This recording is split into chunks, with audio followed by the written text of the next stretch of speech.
오늘 우리에게 주신 하나님의 말씀은 민수기 16장 20절에서 35절까지 구약성경 223쪽의 말씀입니다. 하나님 말씀을 받들어 읽겠습니다. 여호와께서 모세와 아론에게 말씀하여 이르시되 너희는 이 회중에게서 떠나라. 내가 순식간에 그들을 멸하려 하노라.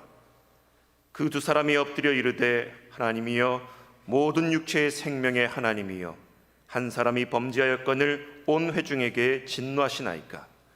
여호와께서 모세에게 말씀하여 이르시되 회중에게 명령하여 이르기를 너희는 고라와 다단과 아비람의 장막 사방에서 떠나라 하라.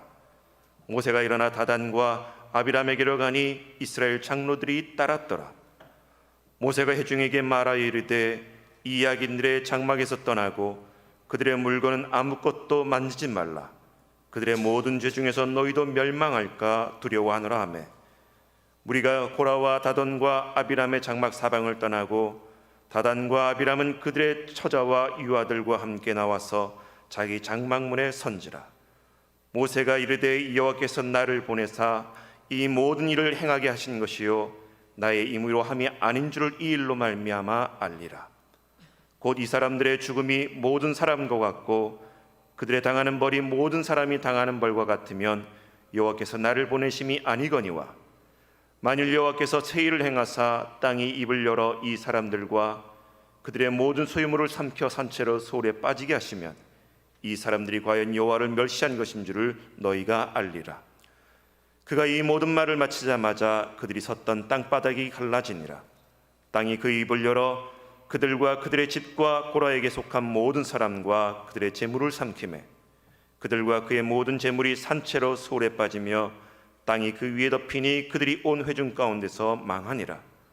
그 주위에 있는 온 이스라엘이 그들의 부르짖음을 듣고 도망하여 이르되 땅이 우리도 삼킬까 두렵다 하였고 여호와께로부터 불이 나와서 분향하는 250명을 불살랐더라. 아멘. 오늘 부활절 이후에 몇 번째 주일이죠? 두 번째 주일이죠. 아까도 제가 어떤 분한테 질문을 했더니 옛날에 그런 일이 있었다 그러더라고요. 옛날에.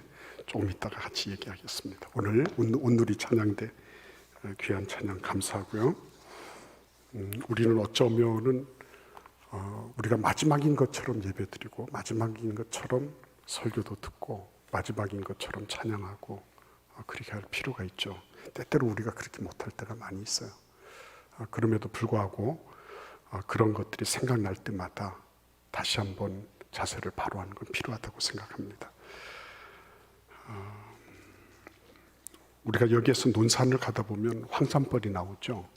저는 황산벌이 있는 걸 어떻게 하냐면은 그 황산벌 자동차 극장 이게 나타날 때 이쪽이구나 이렇게 생각을 해요. 근데 영화도 있었죠. 영화가 어떤 영화였죠? 황산벌. 근데 저는 생각나는 게 거시기만 생각나요. 장군, 거시기로 가서 우리가 거시기 해야 됩니다. 뭐 이런 거 있죠. 그래가지고 신라 정탐꾼이 그 얘기를 충분히 녹음을 해가지고 외워서 갔는데 거시기의 뜻을 모르죠. 그래서 늘 그걸 생각하면 재밌어요. 근데 실제적으로 그 거시기 얘기를 가지고 생각해요. 거시기 얘기를 이렇게 하다가 보면 그 실제적으로 우리가 집중해야 될 거를 간혹 잊을 때가 있어요. 왜 그런 일이 발생했느냐, 그죠? 계백 장군의 5천 결사대, 그냥 그 5천 명을 모아서 결사대라고 한 게 아니고 실제적으로 그 목숨을 걸고 나라를 구하겠다고 작정한 사람도 5천 명이란 말이에요. 그리고 신라군은 5만 명, 그러니까 10대 1이죠. 10배 많은 적군을 대항해야 되는 거예요. 근데 계백 장군이 딱 보니까 어떻죠? 이 세력이 벌써 안 되잖아요. 그리고 당나라 군사 한 13만 명 정도가 대기하고 있었단 말이에요. 안 되는 걸 알았어요. 그래서 출전하기 전에 어떻게 합니까? 자기 가족들이 적에게 포로가 돼서 수모를 당하느니 차라리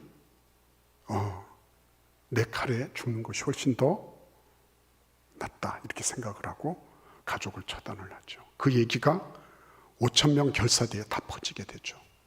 그래 결연한 의지를 가지게 되는 거죠. 우리 장군이 저렇게 자기 가족을 몰살시키고 나왔다.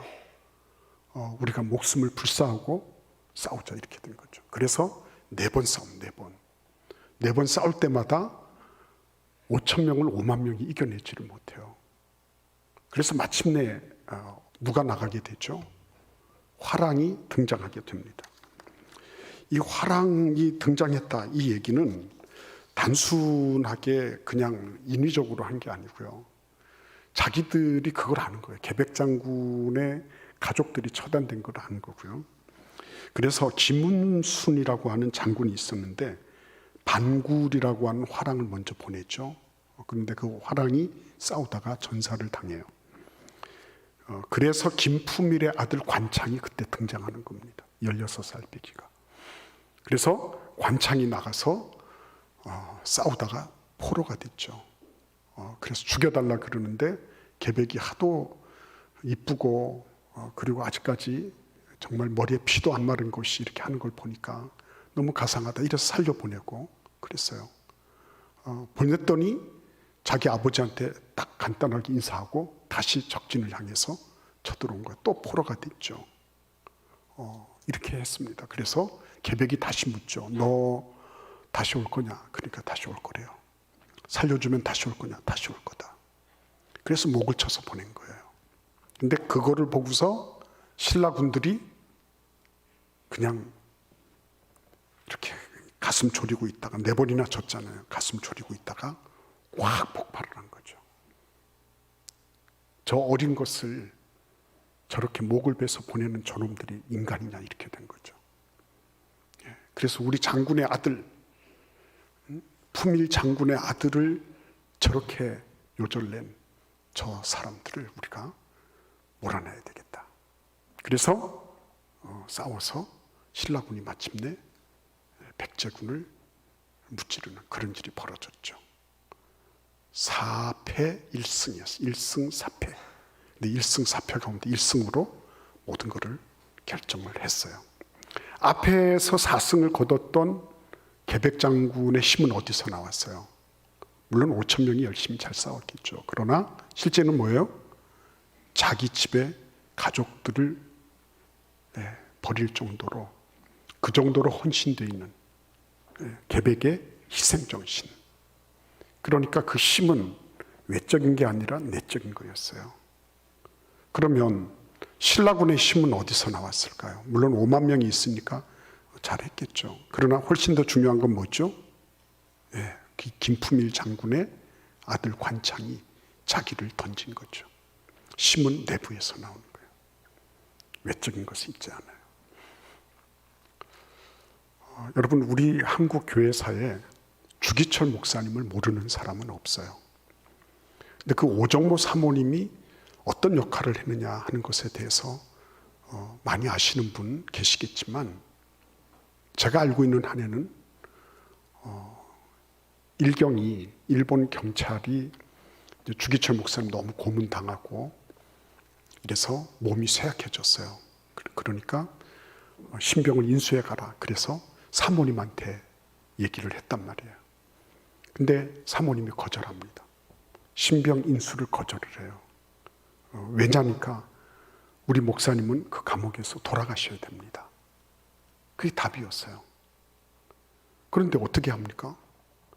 이제 죽게 됐으니까 그 사모님을, 그 목사님을 집으로 모시고 온 거예요. 근데 다시 감옥으로 가시죠. 주기철 목사님이. 그리고 면회를 갔어요. 거의 마지막 면회죠. 살아생전에. 그때 사모님이 그랬어요. 목사님, 이곳에서 목사님 순교하셔야 됩니다. 그래야지 한국 교회가 삽니다. 굉장히 얕짤없고 피눈물 없고 막 그런 것 같죠. 근데 그 사모님이 실제적으로는 그렇게 가슴 아파하는 거 이런 거 잘 모르잖아요, 우리가. 근데 그 한 분이 돌아가심으로 한국 교회가 제대로 서는 그 깃들이 된 거예요. 다들 타협했지 않습니까? 이거는 문화 행사다 그랬고요. 어떤 사람은 이거는 국가에 대한 그런 예의다, 뭐 이런 소리도 했단 말이에요. 목사님들 가운데서는. 그런데 이 한 분이 그 감옥에서 순교하시면서 한국 교회는 비로소 예수 믿는 것이 뭔지, 진리가 뭔지, 우상에게 절하지 않는 것이 무엇인지 이거를 비로소 알게 되고 그 길을 걸을 수 있게 된 거예요. 우리는 그 길을 따라서 오게 된 겁니다.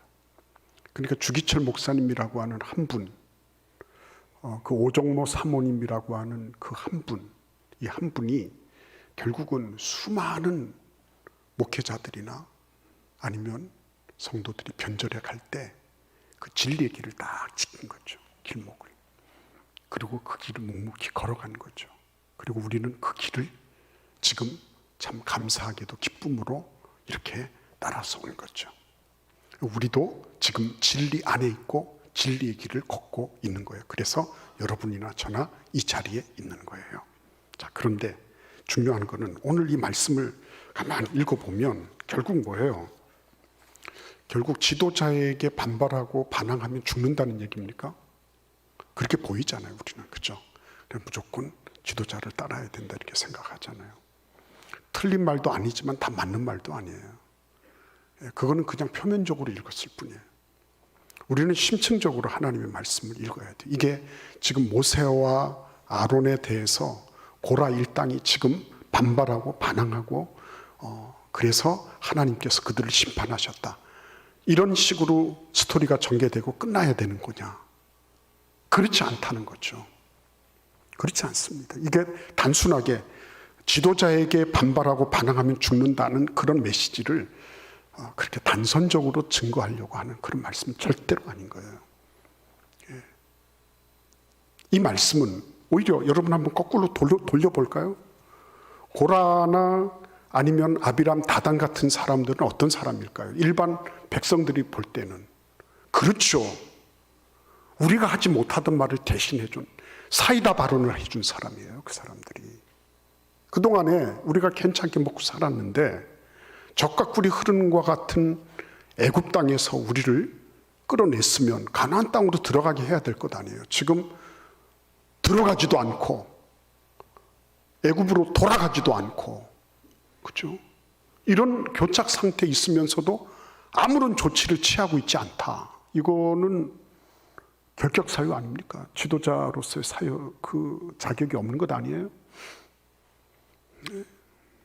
근데 그거를 그냥 묵묵하게 그러고 있는 거 그 바보 같은 짓 아니겠어요? 그러니까 이 고라나 다단 아비람 같은 사람은 일반 백성들이 볼 때는 시원하다. 저 사람이야말로 참 괜찮은 사람이다. 여러분, 하루아침에 250명이나 되는 소위 말하면 지도자급 인사들이 다 같이 모여들었겠어요. 근데 고라당이라 그랬죠. 고라당. 그 사람들이 하루아침에 고라가 깃발을 딱 쳐들었다고 해서 확 모여들었을까요? 천만의 말씀입니다. 왜 그 사람들이 250명이나 모였을까요? 평소에 자기들도 그런 생각 가지고 있었거든. 아니, 우리가 들어가든지 돌아가든지 둘 중에 하나를 해야지. 이게 뭐냐는 거예요, 도대체. 이러지도 저러지도 않으면서. 아니, 그럴 바에 무슨 지도자 타이틀은 가지고 있냐는 거예요. 그 감도 벗어라 이거죠. 그렇죠? 맞는 말이에요? 틀린 말이에요? 맞죠? 그거는 우리 입장에서 보면 충분히 그럴 수 있는 거죠. 이 사람들이 과한 게 아니에요. 모세는 너희가 분수에 지나치도다 그랬지만 일반 백성들이 볼 때는 분수에 합당하도다. 이렇게 얘기할 정도였어요. 여러분, 그것뿐이 아니죠. 이 사람들이 지금 약속한 게 있잖아요. 가나안 땅으로 들어가겠다고. 그죠? 이행을 해야지. 이행을.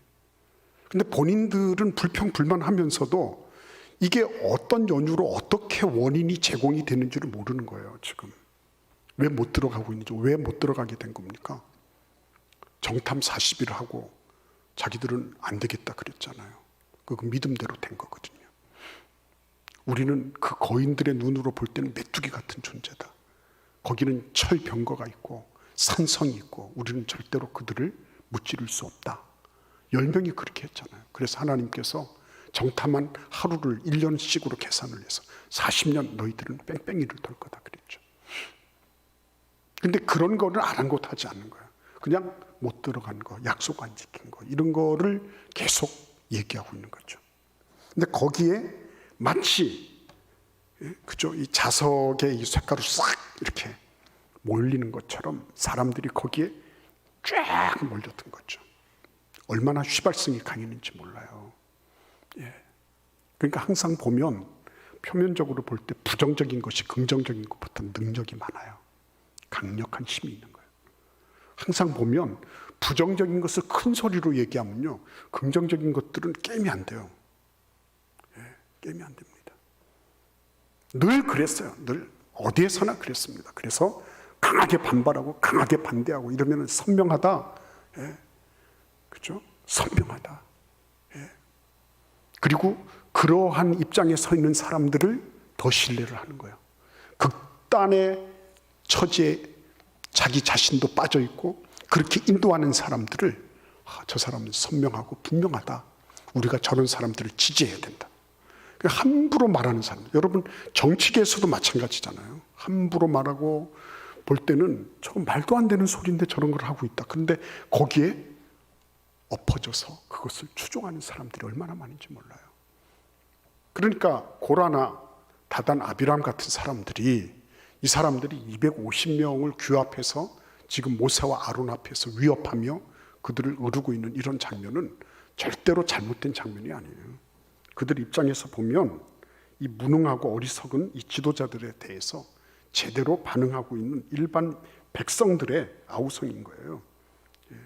그리고 여러분, 이들이 얼마나 무능했어요, 모세와 아론이. 이 사람들은 무슨 정보력도 없었던 것 같아요. 여러분, 고라당이 250명이나 사람들을 모으고 다닐 동안에 무슨 첩보 하나가 들어오지를 않았어요. 얼마나 무능합니까, 여러분? 기본이 안 돼 있는 거 아니에요, 이 정도 지도력이면. 그런데 이 사람들이 지도자라 그러면서 이 할아버지 둘이가 버티고 있는 거예요. 그리고 대응 능력 자체도 없는 거예요. 대응할 수 있는 힘이 없어요. 250명이 확 달려들어서 어떻게 하면 이 사람들이 당해낼 재간이 있겠습니까? 없어요. 대응 능력도 없는 겁니다. 그러니까 여러분 꼭 예수님도 보시면요, 정말 대응 능력이 없잖아요. 대응 능력 자체가 없어요. 가룟유다가 뭐 팔았다, 로마 병정들이 왔다 그러면 그대로 이렇게 끌려서 다니시고 이랬지. 예수님이 뭐 거기에다 대고 어떻게 이런 걸 하지를 못하셨어요. 지도자 치고는 제자들이 버리고 도망갈 만한 그런 무능력과 무지와, 그죠? 이런 모든 것들을 다 가지고 있었던 분이 예수님이었어요. 그러니까 여러분들이나 제가 예수를 따르겠다고 하는 거는요, 그만한 대가 지불이 없으면 불가능한 거예요. 왜? 현실적으로 능력 없어. 현실적으로 정보력도 없어. 현실적으로 보면 무능하기 이를 데 없어요. 근데 그분이 어떻게 우리 주님이 된다는 거예요. 그러니까 오늘 여러분, 이 말씀은 단순하게 어떤 일단의 무리들이 반발해서 쿠데타를 벌이고 쿠데타를 시행하려고 하다가 그냥 하나님의 강제적인, 그죠? 그런 개입에 의해서 그게 무산됐다. 이들은 비명에 횡사했다. 이런 얘기하려고 하는 게 아니에요, 여러분. 훨씬 더 중요하고 근원적인 얘기, 그게 뭐겠어요? 진리편에 서는 거예요. 진리편에 서면 무슨 일이 발생하죠? 외형과 숫자와 세력에 좌우되지 않아요. 진리는 다수결에 의해서 나오는 게 아니에요. 진리는 사람들이 많이 모였기 때문에 그게 진리가 아니에요. 그거는 민주주의적인 법칙일 수는 있습니다. 그러나 민주주의가 중우 정치로 바뀔 수가 있어요. 대중의 어리석음으로 나타날 수가 있는 거예요. 독일을 보세요. 히틀러가 밤에 브란덴부르크 광장 그 문에서 막 사자우를 토하면 이 사람들이 히틀러가 메시아 그 철학과 사상과 예술의 고장, 본고장 독일에서요, 그렇게 비이성적이고 반지성적인 일들이 일어날 줄 누가 알았겠어요? 그 사람들 다 투표해서 히틀러를 세웠단 말이에요. 다수결로 결정했다니까요, 그 사람들이. 어리석었죠. 그리고 2차 대전에 그 무수한 인명들이 그렇게 문명적이고 철학적이고 사상적인 나라에 의해서 자행됐다고 하는 그 엄청난 아이러니를 우리는 역사적인 사실로 보고 있는 거잖아요. 그러니까 여러분, 진리는 다수에게 호소하지 않아요. 세력에 기웃거리지 않아요. 그것에 아첨하지 않습니다. 그걸 규합하려고, 내 편 만들려고 그러고 돌아다니지 않습니다. 왜? 진리는 그 자체로 선명하고 분명하니까. 뭐가 선명하고 분명한 거예요? 그 자체로 하나님의 영원한 것에 대한 선명하고 분명한 가치를 지니고 있는 거예요. 그래서 홀로 있지만 절대로 혼자가 아니에요. 홀로 있어도 절대로 외롭지 않아요. 홀로 있어도 절대로 주눅들지 않아요. 네. 진리는 결국은 뭐예요? 자기 자신과 싸우는 거예요.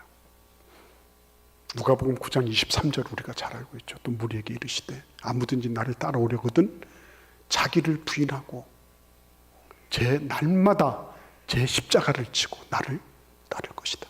그러셨어요. 날마다 제 십자가를 지고. 근데 날마다 제 십자가 지기 전에 뭐가 먼저 있어요? 자기를 부인하고, 자기를 부인하고 자기를 죽이는 일이 먼저 있는 거예요. 예수를 따르겠다, 진리의 길을 걷겠다고 하는 건요, 참 비참하게도 자기를 죽이는 일이에요. 내가 뭐 무슨 봉사를 어떻게 하고 내가 십자가를 지고 뭐 얼마만큼 섬겼고 다 좋은데, 그러나 훨씬 더 중요한 일은 자기가 죽는 일이에요. 자기를 소고시키는 일이에요. 죄악된 자신을 무너뜨리는 겁니다. 자기 이익과 자기 주장을 무력화시키는 거예요. 그래서 자신을 진리에 과감하게 결연히 굴복시킬 줄 아는 것, 그게 바로 자기 부인의 예수님 따르는 모습이에요. 십자가 지기 전에 먼저 감당해야 될 십자가, 그게 자기를 해체하고 그리고 자기를 죽이는 일이었어요. 이 싸움이야말로 진짜 싸움이에요. 진짜 싸움. 바깥에 있는 거는 그 싸움도 아니에요, 여러분. 그거는 그렇게 큰 중요한 일 아니에요. 지금 모세와 아론이 지금 250명이 달려들고 이렇게 해서 야, 이거 큰일 났다 싶겠지만요, 실제적으로는 그건 싸움이 아니에요. 진짜 싸움은 자기를 하나님 앞에 굴복시키고 자기를 붕괴시킬 줄 아는 거예요. 그게 진짜 싸움입니다. 영원하고 최종적인 하나님의 진리를 위해서 내가 방해물이 되고 내가 회방하는 존재가 되지 않도록 나를 먼저 굴복시키고 나를 먼저 해체시켜버리는 거죠. 그렇기 때문에 이게 내가 해체되고 나면 바깥에 있는 게 아무리 많아도 별 문제가 없어요. 그게 두렵지 않아요. 그게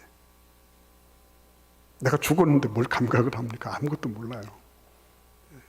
내가 죽었는데, 내가 나 자신에 대해서 죽었단 말이에요. 근데 그게 무슨 바깥에 있는 게 아무리 1개 군단이다, 10개 군단이다, 몇백만 명이다, 이게 무슨 소용이 있어요? 내가 죽은, 내가 감각이 안 되는데. 그러니까 여러분, 가장 중요한 것은 나와의 싸움, 나 자아의 싸움, 나의 아집과 고집, 나의 죄성에 대한 나의 싸움이에요. 그래서 대상을 분명히 아는 거예요. 에베소서 6장 12절에서 우리의 싸움은 혈과 육에 대한 것이 아니다. 우리의 싸움은 바깥에 있는 사람들을 싸우고 그들을 굴복시키고 그들을 논리적으로 제압하고 그들이 잘못된 것을 파내가지고서 나의 정당성을 입증하고 하는 그런 싸움도 아니에요. 그거는 예수 안 믿어도 다 안답니다. 그거는 그런 싸움 아니고요. 혈과 육에 대한 게 아니에요. 인간 존재에 대한 게 아니에요. 진리에 서 있다고 하는 것은 하나님이 말씀을 하시는 거는요, 그 정도의 싸움, 남하고 이겨서 조금 뭐 내가 괜찮아 보이고 내가 세 보이고 강하게 보이고 그게 얼마나 오랫동안 가겠어요. 그게 아니라 혈과 육에 대한, 인간 존재에 대한 싸움이 아니고, 그것은 바로 나 자신이 나 자신을 향해서 싸우는 거죠. 그리고 나를 위한 싸움, 그게 나를 위한 싸움이죠. 내가 진리의 편에 서 있는 것처럼 중요한 게 없는 거죠. 내가 진리의 편에 서 있는 것처럼 결정적인 일도 없는 거죠. 그래서 내가 그것을 하지 못하도록 만드는 나의 자아, 나의 고집, 나의 죄성, 이 부분들을 나를 향해서 선전포고를 하고, 그리고 나를 향해서 진군에 가서 나를 굴복시키는 거예요. 그게 진짜 나를 위한 거죠. 우리 사랑하는 자녀들이 공부 잘하고 좋은 대학 가고 좋은 직장을 얻고 하는 것 대단히 중요하지만, 훨씬 더 중요한 것은 그들이 하나님의 말씀의 진리 위에 서는 것. 그들이 진리 편에 섰을 때 그들이 비록 무엇을 얻든지 무엇을 잃었든지 관계없이 그들이 만족하고 의미 있는 삶을 살 수 있다, 이걸 아는 거죠. 그래서 여러분, 진리 편에 설 때 나타나는 현상, 첫 번째 현상이 뭡니까? 모세와 아론을 딱 보면 뭐가 나오죠? 그들은 저 사람들이 숫자를 가지고 나올 때, 세력을 가지고 나올 때 같이 거기에 대응하지 않았어요. 야, 너희들 250명이야? 야, 우리 편. 야, 500명이야. 우리 편 1000명이야. 이렇게 하지 않았습니다. 야, 너희들 250명이나 나왔어? 많이 나왔네. 우리는 둘이야. 그렇지만 우리는 숫자 노름 안 해. 그거죠. 사람들은 많으면 그게 지지를 받고 있고, 그게 많은 사람들이 옳다고, 또 많은 사람들이 정당하다고 여기는 것이라는 그런 견해를 깔고 있어요. 그러나 하나님은 그렇지 않습니다. 진리는 다시 한번 말씀드리지만 숫자에 호소하지 않아요. 처음에 미디안 군대들이 침공해 왔을 때, 이 가나, 이 기드온을 위시한 이스라엘 사람들 정말 형편없었어요. 그렇지만 하나님의 은혜로 모여라. 그러니까 32,000명이나 모였어요. 그래서 하나님, 이 정도면 되겠습니까? 근데 미디안 사람들은 바닷가에 모래처럼 많다 그랬거든요. 게임이 안 되는 겁니다. 어떻게 했죠? 하나님께서 야, 보내라, 보내. 겁나는 사람, 목숨이 이거 부지하는 게, 이게 정말 힘들고 어려운 사람, 그런 사람 다 돌려보내라. 몇 명 남았죠? 10,000명 남았잖아요. 근데 또 하나님이 그것도 많다, 또 돌려보내라. 그래가지고 할 수 없어서 테스트 했잖아요. 가서 시냇가에 가서 물 마시는 거, 개처럼 이렇게 마시는 거. 그는 300명, 말도 안 되는 사람 300명. 그 데리고 가서 미디안하고 싸우잖아요. 하나님은 숫자에 연연하지 않으세요. 엘리사가 자기가 도단성에 있을 때도 그랬죠. 그 아람 군대가 와서 싹 도단성을 물 셀 틈 없이 포위하고 있는 거예요. 아침에 사환이 눈 떠 보니까, 야, 이거는 뭐 완전히 도가니든 쥐구나. 그래가지고 가서 엘리사를 깨웠어요. 새벽 기도도 안 했던 것 같아요. 막 깨워가지고 큰일 났습니다. 그러니까 엘리사가 딱 눈 비비고 일어나가지고, 뭐가 큰일 났는데, 이렇게. 그러니까 엘리사가 어떻게 해요? 엘리사가 다른 사람 보고 얘기한 게 아니에요. 그 옆에 있는 사환을 향해서 하나님께 기도하잖아요. 우리 사환의 눈을 열어주십시오. 영의 눈이 딱 열린 거예요, 사환이. 그러니까 딱 보니까, 아니, 아람 군대는 그냥 말과 병거로 이렇게 쌌을 뿐인데 하나님의 군대가 보이잖아요. 하나님의 군대는 어떻게 해요? 불말과 불병거예요. 불말과 불병거. 잘못하면 다 타서 죽어요. 근데 불말과 불병거가 어떻게 하고 있어요? 아람 군대는 그냥 이렇게 포위를 했을 뿐이에요. 불말과 불병거는 산에 가득한 거예요. 압도적으로 많은 거예요. 압도적으로. 숫자가 없어 보이죠. 진리는 압도적인 능력을 가지고 있는 거예요, 여러분. 나 혼자 단기 필마로 싸우는 것 같죠? 그렇지 않아요. 진리는 능력이 있는 겁니다. 그러니까 여러분, 이 모세와 아론이 이 노인 할아버지들이 무슨 능력이 있겠어요, 그죠? 근데 당당했어요. 숫자 노름하지 않았어요. 그뿐이었습니까, 여러분? 그 사람들은 지금 즉각적인 어떤 조치를 요구하죠. 그런데 어떻게 했어요? 내일 아침에 보자 그랬죠. 시간 끌기 작전이에요? 지연 작전입니까? 아니죠. 뭐라는 거예요? 하나님의 음성을 듣기 위한 말미를 얻은 거죠. 여기에서도 게임의 룰이 달라지는 거예요. 세상은 즉각적으로 뭔가를 자꾸 요구합니다. 거기에 대해서 빨리빨리 응대하는 것을 기대하죠. 근데 진리에 서 있으면 그렇게 조급하지 않아요.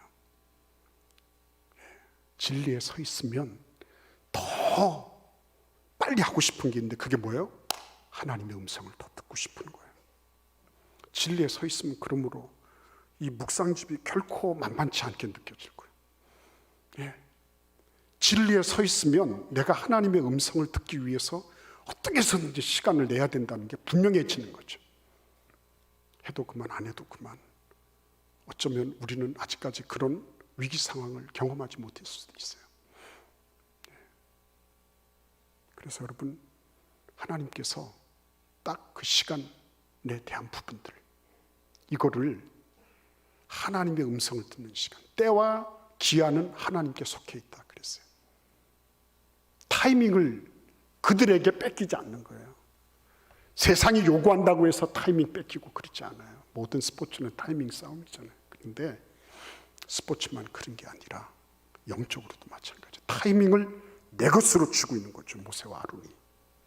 내가 기도할 시간, 내가 말씀 읽을 시간, 세상에 뺏기지 않는 거예요. 하나님의 음성 듣기 위하여 왜 내가 너희들한테 그렇게 내가 쫓기면서 살아야 되냐? 내가 왜 너희들한테 끌리면서 살아야 되느냐? 이렇게 반문하는 거죠. 이 할아버지들이 비록 정보력도 약하고 모든 게 빈약해 보였지만 하나님의 음성을 듣기 위해서 시간을 확보하는 건 절대로 지지 않았다는 것. 진리와 함께 있으면 어떤 일이 있죠? 최종 결정권이 자신이 아니라 하나님께 있음을 인정합니다. 그래서 내일 아침에 향로를 다 가지고 와라. 하나님이 이것을 결정해 주실 것이다. 이렇게 제안합니다. 이 사람들이 그렇게 듣죠. 최종 결정권은 다수에게 있는 것도 아니고요. 어떤 특정한 사람들에게 있는 것도 아니에요. 하나님께 있는 겁니다. 하나님께. 그래서 단지 현재 상황을 모면하거나 아니면은 위기를 벗어나기 위한 어떤 작전이나 술수가 아니에요. 영원한 거. 영원한 하나님 나라 앞에서 조금도 꿀리지 않는, 그죠? 당당하면서도 하나님 나라 앞에서 부끄럽지 않은 삶,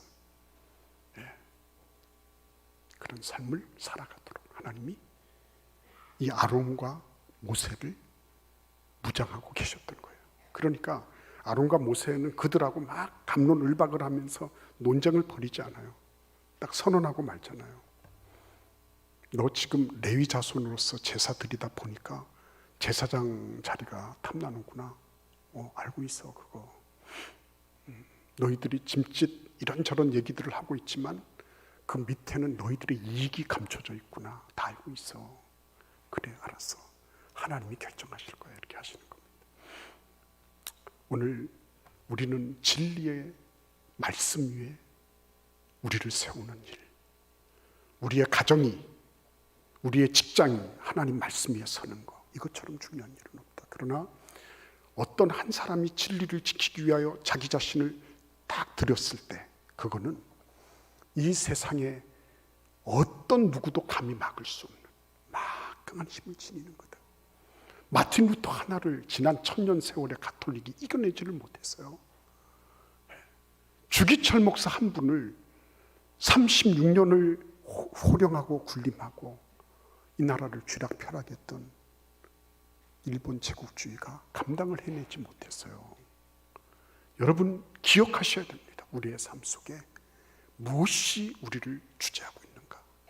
그러나 그게 아무리 미소해 보이고 약해 보여도요, 내가 진리의 길을 걷고 있다, 그러면은 감사한 거예요. 여러분 감사하십시오. 내가 어떤 일이 있어도 내가 하나님의 말씀을 따라 양심을 지키고 내가 믿음을 지켜가면서 내가 그 길을 걷겠다. 아이들도 다 보고요, 주변 사람들도 모르는 것 같아도 다 알아요. 아, 저 사람 진짜구나, 그거 알아요. 예. 그래서 재미있는 거예요, 진리의 길을 걷는 게. 겉으로 볼 때는 외롭고 소외당하고 볼품없어 보이죠. 그러나 진리의 길을 걸으면 이게 벌써 차원이 다르잖아요. 이게 다릅니다. 얼마나 재미있는지 몰라요. 그 길을 걸어가는 은혜와 축복이 충만하시기를 기원합니다. 기도하겠습니다. 고마우신 주님 감사합니다. 우리는 전체적이고 전면적이고 영원하신 진리의 길에 서 있습니다. 이 길을 따라서 예수님 손 붙잡고 오늘도 내일도 매일매일을 걷는 하나님의 참된 진리의 일꾼들이 되게 하여 주옵소서. 예수님의 이름으로 축복하며 기도하옵나이다.